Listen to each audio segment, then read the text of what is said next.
हरियाणा में भारत जोड़ो यात्रा 8 दिन लगातार और 7 जिलों से गुजरा है। 8 दिन और 7 जिले, नूंह, गुरुग्राम, फरीदाबाद, पानीपत, करनाल, कुरुक्षेत्र और अंबाला। कुल मिलाकर हमने हरियाणा में 255 किलोमीटर कवर किया है। 255 किलोमीटर। तो अभी हम यहाँ अंबाला में रुके हुए हैं। आज दोपहर को भारत जोड़ो यात्रा नहीं होगा। यहाँ से हम पंजाब जाएंगे, सरहिंद में रुकेंगे रात को। कल सुबह फ्लैग ट्रांसफर होगा हरियाणा पीसीसी से पंजाब पीसीसी को, और कल से भारत जोड़ो यात्रा की शुरुआत पंजाब में। आज क्योंकि पंजाब में भारत जोड़ो यात्रा की शुरुआत के पहले राहुल गांधी जी आज दोपहर को स्वर्ण मंदिर जा रहे हैं। वहां 2.5-3 घंटे रुकेंगे, 2.5 घंटे रुकेंगे। और मैं समझता हूं, हम लोग सब समझते हैं कि पंजाब में भारत जोड़ो यात्रा की शुरुआत और अच्छी तरह से नहीं हो सकती थी जितना कि जब राहुल जी स्वर्ण मंदिर जाएंगे और आज दोपहर को ही 4 बजे तक वो सर्विस लौट आएंगे। कल सुबह फ्लैग ट्रांसफर के बाद, जिसका डिटेल हमारे प्रभारी आपको देंगे, उसके बाद हम शुरू करेंगे पंजाब का भारत जोड़ो यात्रा। कल 11 तारीख है, पूरा दिन भारत जोड़ो यात्रा होगा। 12 तारीख को सुबह लगातार हम 25 किलोमीटर चलेंगे। आपने देखा है रोज हम 25 किलोमीटर चलते हैं, पर वो 25 किलोमीटर 2 चरण में होते हैं, सुबह 14 और दोपहर को और शाम को 11। पर 12 तारीख को हम लगातार 25 किलोमीटर चलेंगे। 1 बजे खत्म हो जाएगा। 12 तारीख के दोपहर को भारत जोड़ो यात्रा नहीं होगा और 13 तारीख को विश्राम का दिन है, क्योंकि लोहड़ी का त्योहार है। तो हम 12 तारीख दोपहर से ही विश्राम शुरू होगा। तो पहले ही मैं आपको जानकारी देना चाहता हूं, 12 दोपहर को और 13 भारत जोड़ो यात्रा नहीं होगा और 14 को हम फिर से शुरू करेंगे और 15 तारीख को राहुल जी की प्रेस वार्ता जालंधर में होगी। हरियाणा में भारत जोड़ो यात्रा के लिए बहुत विशेषताएं रही हैं। पानीपत का रैली बहुत उम्दा रैली था, जो जनता से हमें स्वागत मिला, महिलाओं से, युवकों से, वो भी बहुत उम्दा था। 3 खास मुलाकातें जो राहुल जी की हुई हैं, जय जवान पूर्व सैनिकों से, जय किसान संगठनों से और जय पहलवान स्पोर्ट्समैन से। हालांकि कल एक छोटा सा इंटरैक्शन जय विज्ञान से भी हुआ था, जो अंबाला के साइंटिफिक इंस्ट्रूमेंट्स के जो MSME है, उनकी भी मुलाकात राहुल जी से हुई थी। और किसान संगठनों का मुलाकात बहुत विशेष मायने रखता है। उनके ओर से 3 बहुत बड़े मुद्दे राहुल जी के सामने उन्होंने रखा। एक तो MSP का लीगल गारंटी होना बहुत जरूरी है, क्योंकि अभी निजी ट्रेड की भूमिका बढ़ रही है और वो MSP के जो दाम जिसमें खरीदते हैं वो MSP से कम है। दूसरी बात जो उन्होंने कही कि जो भूमि अधिग्रहण कानून यूपीए सरकार के समय में बनाया गया था सितंबर 2013 में, उसमें हरियाणा सरकार ने केंद्र सरकार की अनुमति के साथ साथ और राष्ट्रपति की अनुमति मिली है, उन्होंने कुछ संशोधन किए हैं, वो किसान के हित में नहीं है। तो उन्होंने मांग की कि जब कांग्रेस की सरकार आएगी हरियाणा में, याद रखिए मैंने कहा जब सरकार आएगी, मैंने ये नहीं कहा अगर सरकार आएगी, जब हमारी सरकार आएगी तब 24 का ही है जिक्र, जब 2024 में चुनाव जल्दी भी हो सकते हैं, वो अब कह नहीं सकते, इसलिए जब अगले चुनाव होंगे और हमारी सरकार बनेगी तब ये भूमि अधिग्रहण कानून में उन्होंने मांग की कि इसमें संशोधन लाना बहुत जरूरी है। और किसान संबंधित कई मुद्दे और बातचीत हुई। राहुल जी ने भी काफी लंबे इस चर्चा में भाग लिया और उन्होंने कहा कि कांग्रेस पार्टी और किसान संगठन के बीच में एक भागीदारी है, एक पार्टनरशिप है और हम हमेशा किसान संगठनों के साथ बातचीत करते रहेंगे। और जहां हमारी सरकारें हैं, आज हमारे 3 सरकार हैं, हिमाचल में, राजस्थान में और छत्तीसगढ़ में, वहां जो हमारी सरकारें हैं, जितना राज्य सरकार कर सकती है वो खुद इसमें देखेंगे कि क्या और राज्य सरकार की ओर से किया जा सकता है। जैसा कि आप जानते हैं, बैंकों का कर्जा माफी अगर पब्लिक सेक्टर बैंक होता है तो उसको केंद्र सरकार को करना पड़ता है, बट कोऑपरेटिव बैंक में राज्य सरकार कर सकती है। तो ऐसे कुछ चीजें हैं जो केंद्र सरकार से ही एक्शन लेना पड़ता है, बट कुछ कार्रवाई राज्य सरकारें भी कर सकती हैं। तो उन्होंने आश्वासन दिया किसान संगठनों को कि वो कांग्रेस सरकारों के साथ बातचीत करके, मुख्यमंत्रियों से बात करके जो मांगे हैं किसान संगठनों की ओर से, जो राज्य सरकार पूरी कर सकती है, वो जरूर उस पर अगले कदम लेंगे। तो मैं अंत में यही कहना चाहता हूं कि हम लोग सब हरियाणा कांग्रेस के पीसीसी हुड्डा साहब, पीसीसी अध्यक्ष उदयभान जी, हमारे प्रभारी एआईसीसी के शक्ति सिंह गोयल जी, सभी का हम शुक्रगुजार हैं कि उन्होंने इतनी मेहनत से भारत जोड़ो यात्रा को इतना सफल बनाया हरियाणा में।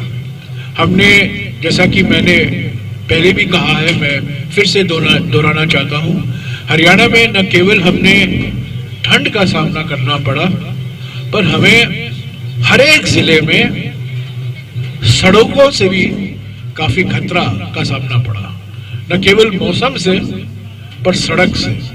और मुझे खुद पहली बार 115 दिन में बाएं पांव में चोट लगा है, क्योंकि जो मैंने हरियाणा के 7 जिले में सड़कें नहीं देखी, गड्ढे देखे, और गड्ढे के बीच में थोड़ा टार, थोड़ा बिट्यूमेन देखा है। पहले जब मैंने कहा था नूह में और गुरुग्राम में, तो लोगों ने कहा नहीं नहीं नहीं साहब, आप अंबाला आइए, कुरुक्षेत्र आइए, पानीपत आइए। पर वही हालत हमने इन जिलों में देखा। आज सुबह भी मैंने देखा।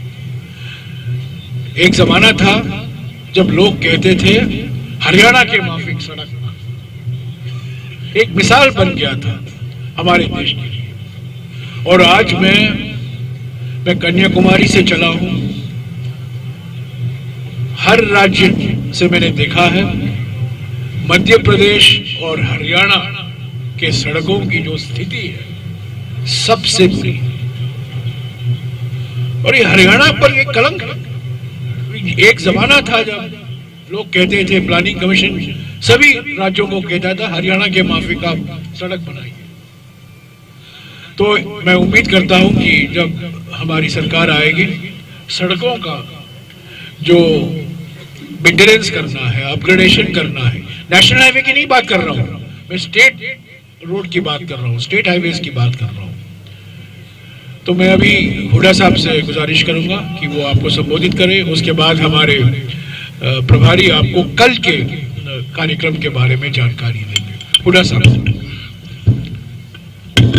हमारे मीडिया के चेयरमैन जयराम जी और शक्ति सिंह जी इंचार्ज, वह सभी मेरे विधायक साथीगण, उपस्थित पत्रकार बंधुओं, देखिए जैसा कहा जयराम रमेश जी ने कि 8 दिन यहाँ हरियाणा में राहुल जी ने यात्रा चलाई और 7 जिलों में आए, और 7 जिले भी ऐसे आए, मतलब जो दिल्ली के बाद जो हम चले हैं, जहां हमारी पार्टी कमजोर रही पिछले चुनाव में, लेकिन लोगों का जो रेस्पॉन्स देखा है, जिस प्रकार से लोग उमड़ के आ रहे थे, तो मैं ये कह सकता हूं हर वर्ग, चाहे वो किसान, मजदूर, व्यापारी, कर्मचारी, बुजुर्ग हो, बच्चे हों, महिलाएं हों, हर वर्ग के बहुत इतनी उमंग से आ रहे थे कि ये मैं कह सकता हूं ये यात्रा जो है जन आंदोलन में बदल गई हरियाणा में। और ये बात बिल्कुल ठीक कही उन्होंने। सड़कों की हालत खस्ता देखकर हमारे बहुत अपने आप पर वो हो रहे थे, क्योंकि सड़क में गड्ढे तो सुने हैं, लेकिन गड्ढों में सड़क बन रही थी हमारे को, ऐसी हालत हो रही थी कई जगह तो बहुत ही व्यवस्था, क्योंकि 8 साल से इस सरकार ने कोई मेंटेनेंस नहीं करी, चाहे वो सड़क हो, चाहे स्टेडियम हो गांव के, चाहे और कोई भी, मतलब कोई ऐसा काम नहीं है। तो जैसे मैंने कहा, नॉन परफॉर्मिंग गवर्नमेंट बनी हुई है यहाँ पर। और जो मुद्दे जो है, जो हरियाणा 2014 में कांग्रेस के समय में प्रति व्यक्ति आय, प्रति व्यक्ति निवेश में नंबर 1 था पूरे देश में, आज बेरोजगारी में नंबर 1 हो गया है, 37.4 CMI की। तो हमारे हरियाणा के मुख्यमंत्री कहते हैं ये तो प्राइवेट संस्था है, लेकिन जब यूपी में चुनाव होता है तो अपनी एडवर्टीजमेंट में CMI की रिपोर्ट देते हैं, गुजरात में देते हैं, हरियाणा में अब किस पे ये यकीन करेंगे। तो इस बात पे है, और मैं तहे दिल से आभार व्यक्त करता हूं सभी लोगों का, एक तो जिन्होंने इंतजाम करने में पूरा सहयोग दिया, हमारे विधायकों ने, और कमेटियां जो बनाई हुई थी हमने, उन्होंने, और जनता का, लोगों का जिस हिसाब से आए, अनुशासित रहे, और जो उन्होंने प्रेम और स्नेह दिया यात्रा को, किस प्रकार से राहुल जी को बच्चे भी मिल रहे थे, महिलाएं भी मिल रही थी, बुजुर्ग भी मिल रहे थे, हर वर्ग मिल रहा था। फोटो खिंचवाने के लिए भी, कोई बात करने के लिए, सब अपनी समस्याएं रखी, अलग अलग इंटरेक्शन किए। यहाँ राहुल जी ने जैसा बताया, मतलब किसानों से, और जैसे आज अनएम्प्लॉयड यूथ से हुआ, इस प्रकार से अलग अलग पंचायती राज का हो रहा है, अलग अलग वो संस्था थी, और काफी रास्ते में चर्चाएं हुई राहुल जी की बहुत सारे व्यक्तियों के साथ। तो ये मैं लोगों का भी धन्यवाद करता हूं, और जो यात्री हैं, यात्रियों को भी शुभकामना भी देता हूं, और अपनी तरफ से ये भी कहता हूं पूरे प्रदेश कांग्रेस की तरफ से, कोई कमी रह गई होगी तो हमारे को ये क्षमा करेंगे। हमने प्रयास किया है पूरा अपना कि भाई इनका स्टे कंफर्टेबल हो, तो ये प्रयास किया। मैं इन्हीं शब्दों के साथ जो है फिर से राहुल जी की जो ये यात्रा चली है, जो इश्यूज लेके चले हैं, वो बहुत ही अहम इश्यूज है, और देश को एक मजबूत देश बनाने के लिए ये यात्रा बहुत, आप देखेंगे, इतिहास में लिखी जाएगी। शुक्रिया हुड्डा साहब। शक्ति सिंह जी। थैंक यू जयराम जी। मैं सबसे पहले तो प्रेस और मीडिया के सभी साथियों का दिल से धन्यवाद करता हूं कि आप लोगों का प्यार, आप लोगों का समर्थन, कहीं कहीं आप लोगों की नेगेटिव टिप्पणियां भी हमें हमारी बात पहुंचाने में, आपके कभी अच्छे सवाल, कभी आपके एसिडिक सवाल हमको हमारी बात रखने में एक अच्छा मौका देते रहे। इसलिए मैं प्रेस और मीडिया के सभी साथियों का दिल से धन्यवाद करता हूं। मैं हरियाणा के सभी सज्जनों, देवियों, साथियों, बच्चों, युवकों, सबका धन्यवाद करता हूं। इस यात्रा को सफल बनाने में सबसे बड़ा श्रेय यहाँ की जनता का है कि जिन्होंने देखा एक पाक साफ नेता रोड पे चल के सच्चे मायने में एक तपस्या कर रहा है, तो उसे साथ देना है। ये मान के लोग घरों से निकले, सुबह 6 बजे निकलना मुश्किल होता है। मुझे कहा गया था कि हरियाणा में महिला दिन मत करो, यहाँ तो महिलाएं निकलती नहीं, 6 बजे कौन निकलेगी। मैं उन बहनों, बेटियों, माताओं का भी धन्यवाद करता हूं कि महिला दिन असल में महिला दिन बन के रह गया। और किसी ने नहीं सोचा था कि जहां सेक्स रेशियो इतना डिफरेंट हो, वहां इतनी महिलाएं राहुल गांधी जी की यात्रा में पूरे दिन भर रहेंगी। पर कल आप सब ने देखा कि महिला दिन रहा और हम सब दूर दूर रहे। महिलाएं राहुल गांधी जी के साथ डायलॉग करती, बात करते रही। पूरे हरियाणा में उन लोगों की आवाज जो ना दिल्ली तक पहुंचती है, ना बड़े नेताओं तक पहुंचती है, उन समस्याओं और उन आवाज को राहुल गांधी जी ने कान दिया, आवाज दी और उनसे बहुत बातें की, उनके मन की सुनी। तो मैं हरियाणा के सभी लोगों का दिल से धन्यवाद करता हूं। आज मैं इस मौके पे कांग्रेस पार्टी के सभी नेताओं का, सभी कार्यकर्ताओं का एक प्रभारी के नाते दिल से धन्यवाद करता हूं।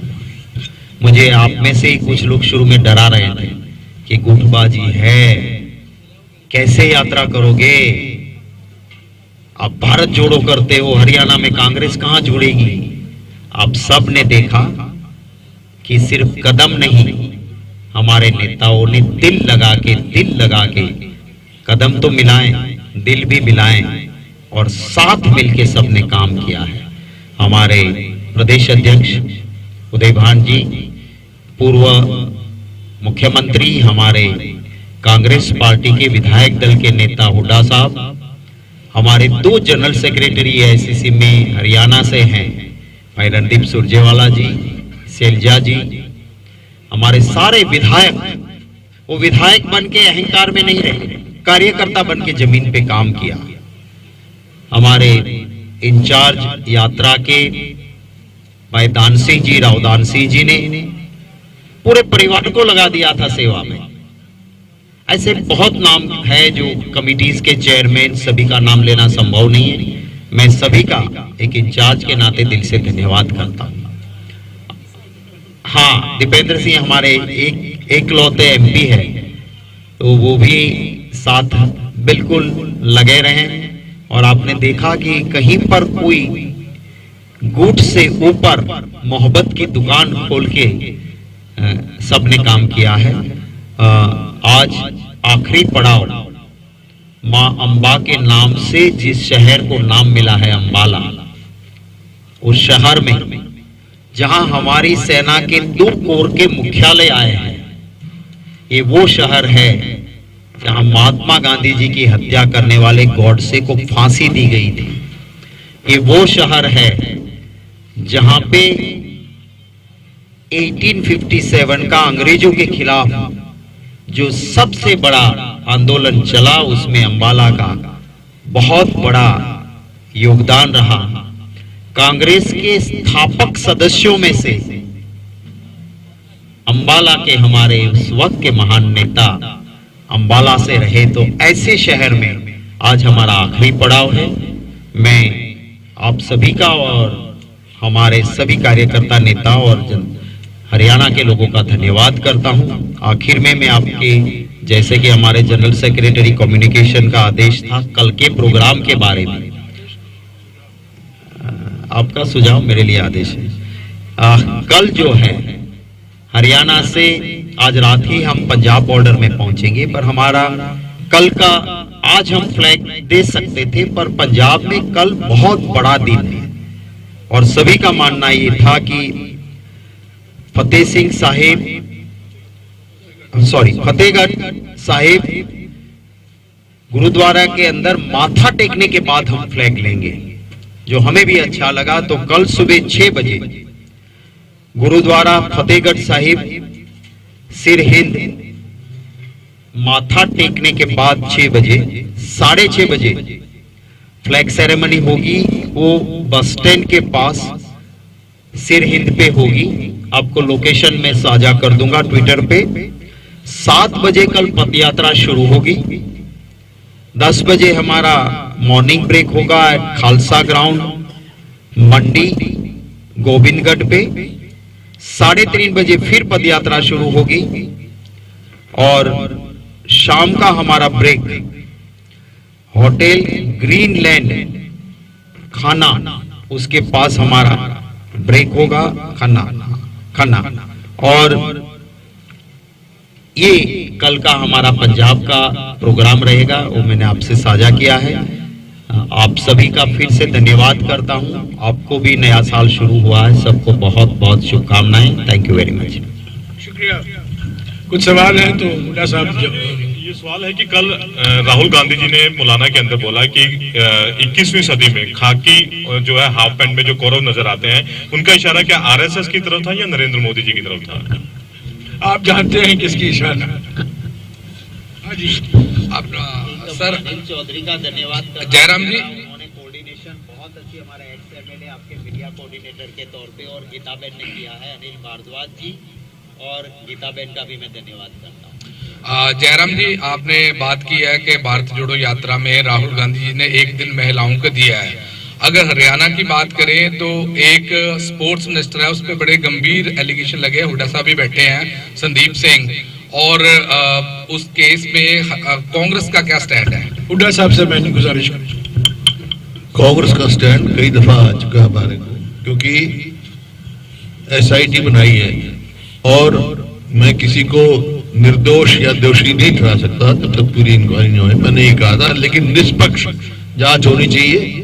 दूध का दूध पानी का पानी होना चाहिए। उसके लिए जरूरी है ये मंत्री इस्तीफा दें और फिर निष्पक्ष जांच हो to the satisfaction of lady, और सेटिस्फेक्शन ना हो तो हाई कोर्ट के जज के द्वारा ये जांच होनी चाहिए। सर, मेरा सवाल जयराम रमेश जी से है। सर, आपकी यात्रा का मकसद है वो नफरत दूर करना है, तो जिस समुदाय के खिलाफ सबसे ज्यादा नफरत फैलाई जा रही है, मतलब उसके खिलाफ इतनी नफरत फैलाई जा रही है कि वो दूसरे दर्जे का नागरिक आज बना दिया गया है, क्या वो समुदाय आपकी इस यात्रा से जुड़ाव महसूस कर रहा है? और अगर आप सत्ता में या फिर जब भी आप सत्ता में आए तो आपके पास ठोस एजेंडा क्या होगा उनको मेन स्ट्रीम में या फिर बराबरी का हक दिलवाने में? जिस समुदाय के खिलाफ सबसे ज्यादा नफरत फैलाई जा रही है, उस क्या वो समुदाय आपसे नफरत भाषा के नाम पर फैलाई जा रही है, प्रांत के नाम पर फैलाई जा रही है, जाति के नाम पर फैलाई जा रही है, धर्म के नाम पर फैलाई जा रही है, कोई ठिकाना सब। जहां हमारे समाज में अनेकता है, उस अनेकता को उसका दुरुपयोग हो रहा है ताकि समाज बांटा जाए। हमारा काम है भारत जोड़ो यात्रा के माध्यम से ये संदेशा पहुंचाना कि कांग्रेस पार्टी जोड़ती है, तोड़ती नहीं है। कांग्रेस पार्टी ये मानती है, हमारे संविधान जब बना था तब हमारे संविधान के निर्माता ने कहा था यूनिटी इन डाइवर्सिटी, यानी कि अनेकता में एकता। भारत जोड़ो यात्रा का सिद्धांत है न केवल अनेकता में एकता, पर अनेकता से एकता। अगर आप अनेकताओं को दबाएंगे तो एकता कमजोर होगा। अगर आप अनेकताओं को सम्मान देंगे, आप अनेकताओं को स्वीकारेंगे, आप अनेकताओं का जश्न मनाएंगे, तब हमारी एकता भी मजबूत होगी। तो हमारी अनेकताओं को सुरक्षित रखना कांग्रेस पार्टी की प्राथमिक जिम्मेदारी है, हमेशा रही है और रहती रहेगी। हम किसी भी विचारधारा के खिलाफ लड़ेंगे जो हमारे अनेकताओं को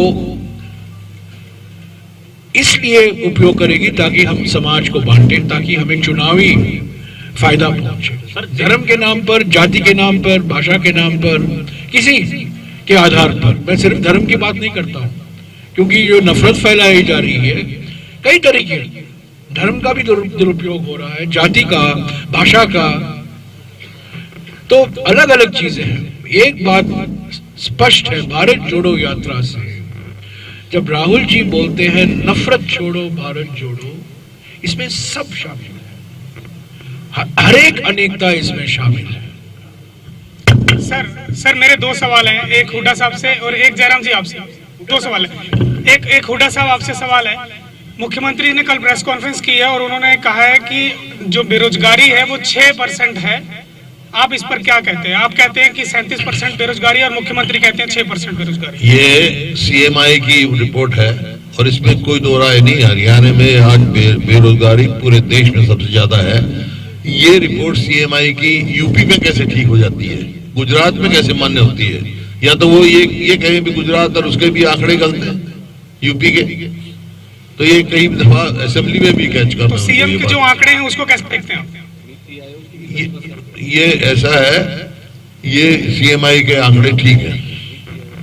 जयराम जी एक सवाल आपसे है, पेट्रोल डीजल की आप बात करते हैं महंगा हो रहा है, लेकिन हिमाचल में आपकी सरकार आई और 3 रुपए पेट्रोल डीजल के रेट बढ़ा दिए गए। क्या सवाल क्या है? डीजल, आप लोग महंगाई के खिलाफ हैं और 3 रुपए डीजल आपकी सरकार बढ़ा देती है, क्या उससे महंगाई नहीं बढ़ेगी? तो आप हमारे मुख्यमंत्री से पूछिए ना, मुझे क्यों पूछ रहे हैं? सर आपकी यात्रा का मुद्दा है। हेलो,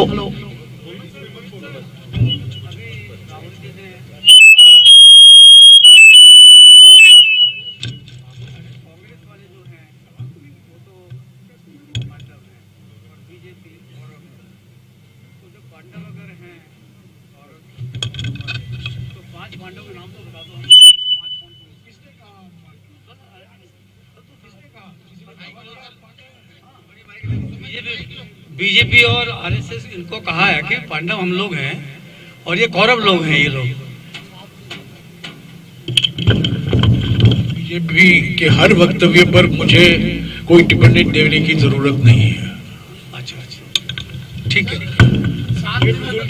7 दिन राहुल जी हरियाणा में रहे हैं। जिस तरीके से बीजेपी ने जो रिटायर्ड जनरल थे जो राहुल जी के साथ चले और राहुल जी से मुलाकात की, वो उनको बहुत गौरव प्राप्त हुआ है पिछले 40-45 सालों में। इतना अपमान किया कल परसों बीजेपी की ओर से, इस बहुत निंदनीय है। ये रिटायर्ड आर्मी जनरल्स हैं, लेफ्टिनेंट जनरल है, मेजर जनरल है, वो बात करना चाहते हैं भारत जोड़ो यात्रा के बारे में, जो चीन के साथ हमारी जो समस्याएं हैं सीमा पर, उस पर बात करना चाहते थे। और बीजेपी ने जिस तरीके से व्यक्तिगत उनका अपमान करने की कोशिश की सोशल मीडिया में, मैं समझता हूं उस पर हमने टिप्पणी की। तो ऐसे वक्तव्यों पर जहां गलत प्रचार किया जाता है उस पर मैं जरूर कुछ ना कुछ कहने के लिए तैयार हूं। सर राहुल जी ने 7-8 दिन हरियाणा में बिताए और भारत जोड़ो यात्रा निकाली है। निश्चित तौर पे चलो भारत जोड़ो में जो है कांग्रेस को जोड़ने में तो कुछ हद तक कामयाब रहे हैं, लेकिन हरियाणा के जो मुद्दे थे वो मन से नहीं उठे जिससे लोग जुड़ते। जैसे अभी एक अग्निवीर को लेके बोल रहे हैं वो सबसे ज्यादा, लेकिन अंबाला में तो लोग एनडीसी को लेके हरियाणा में, पूरे हरियाणा में लोग परेशान हैं। पिछले 8 सालों से लोगों की रजिस्ट्री नहीं हो रही, नगर निगम नरक निगम बना हुआ है, तो इन मुद्दों को कैसे इग्नोर कर दिया गया? मैं हुड्डा साहब से और शक्ति सिंह से गुजारिश करूंगा आपका सवाल जो है उसका जवाब दे, पर मैं कह दूं भारत जोड़ो यात्रा जो राष्ट्रीय स्तर पर जो चुनौतियां हैं उस पर राहुल जी ध्यान दे रहे हैं और उस पर जहां उनको मौका मिलता है उसके बारे में बोलते हैं। जो लोकल समस्या है, हरियाणा में किसानों की समस्या है, उन्होंने किसान की समस्या के बारे में बात की। यहाँ पूर्व सैनिकों की जो संख्या है उन्होंने राहुल जी से भेंट की, उन्होंने कहा कि जो पेंशन के बारे में हमें वादे किए गए थे वो पूरे नहीं हुए, उसके बारे में राहुल जी ने बात की। आप पूछ रहे हैं अंबाला आए हैं, अंबाला में जो लोकल इश्यूज है उस पर भारत जोड़ो यात्रा ने कुछ नहीं कहा। ये मैं नहीं समझता हूँ भारत जोड़ो यात्रा का मकसद है, पर जो समस्याएं हैं वो जरूर मैं उनसे इनकार भाग नहीं रहा हूँ। मैं हुड्डा जी से और शक्ति सिंह जी से गुजारिश करूंगा कि इसका जवाब हुड्डा जी अंबाला से।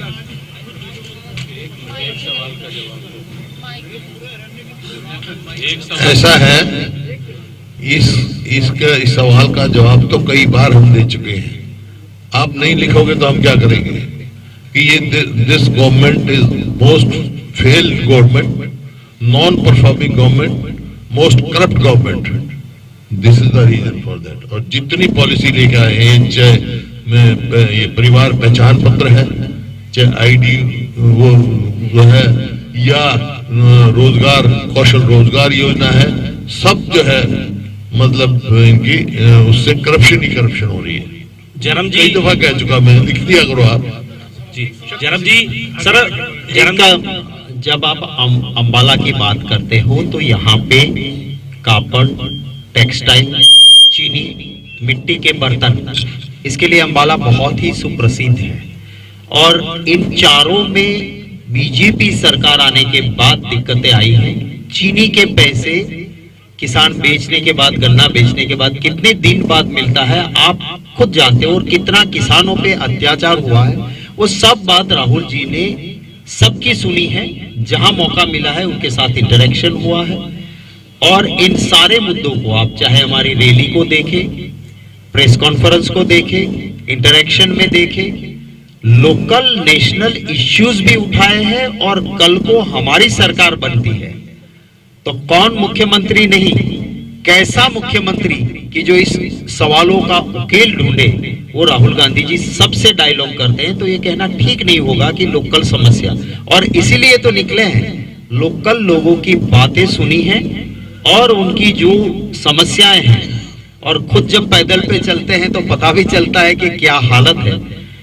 जो आपके वहां कर्जा बढ़ा है, वो भी लोगों ने खुद कहा है।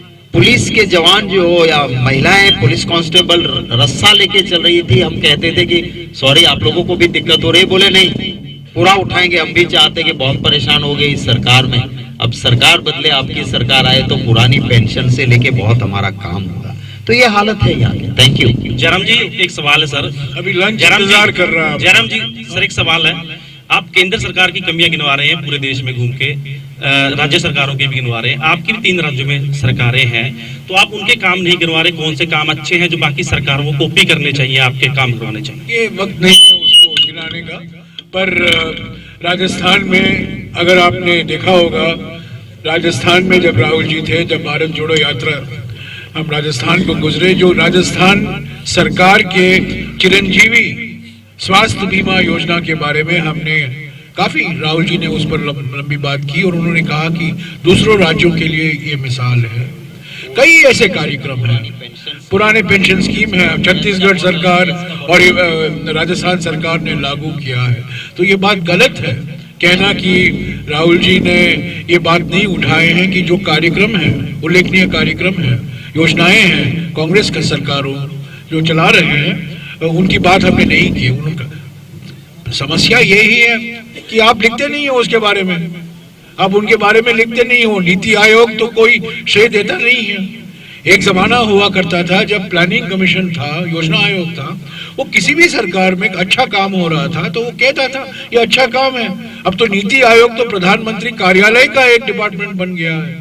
तो अगर राजस्थान सरकार में चिरंजीवी स्वास्थ्य बीमा योजना है, और आपको आश्चर्य होगा, राजस्थान एकमात्र ऐसा राज्य है जहां 10 लाख रुपए तक सरकारी अस्पताल में मुफ्त इलाज मिलता है इंश्योरेंस के माध्यम से।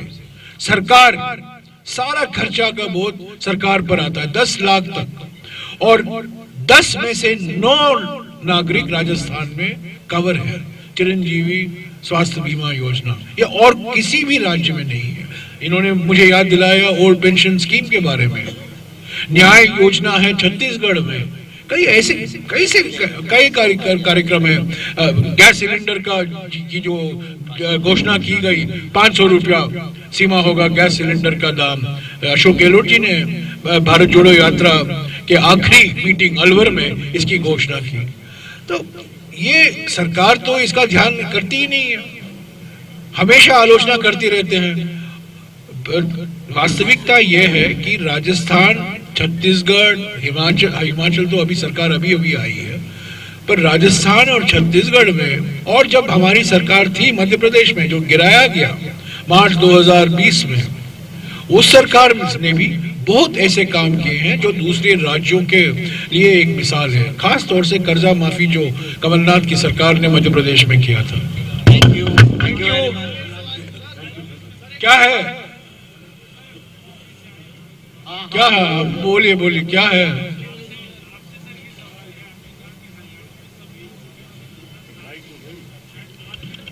माइक।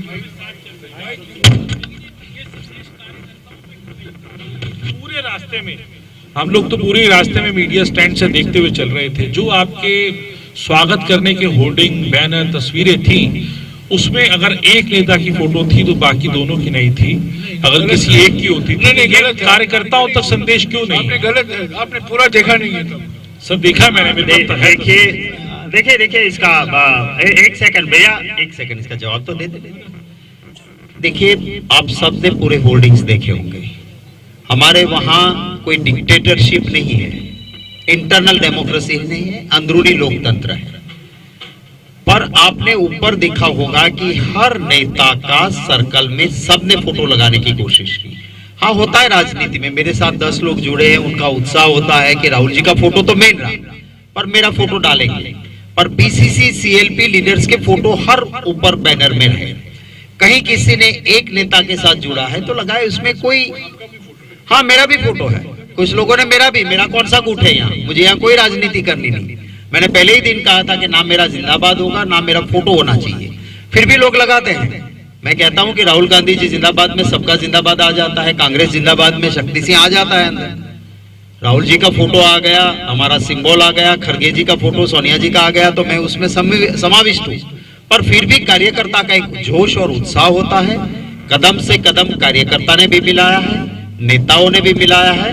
हमारे वहां डिक्टेटरशिप नहीं है कि हरेन पंड्या ने एक लफ्ज जी मुख्यमंत्री थे वो बोले, पॉलिटिकली उसका कत्ल नहीं हुआ। माने जब तक उसका टिकट काटा नहीं, मोदी जी ने कहा मैं नॉमिनेशन नहीं करूंगा, और उसके बाद हरेन पंड्या की फिजिकल हत्या हुई। हरेन पंड्या जी कहते थे कि मेरे बेटे का कातिल यही है। तो ये वहां होता है, हमारे वहां इंटरनल डेमोक्रेसी है।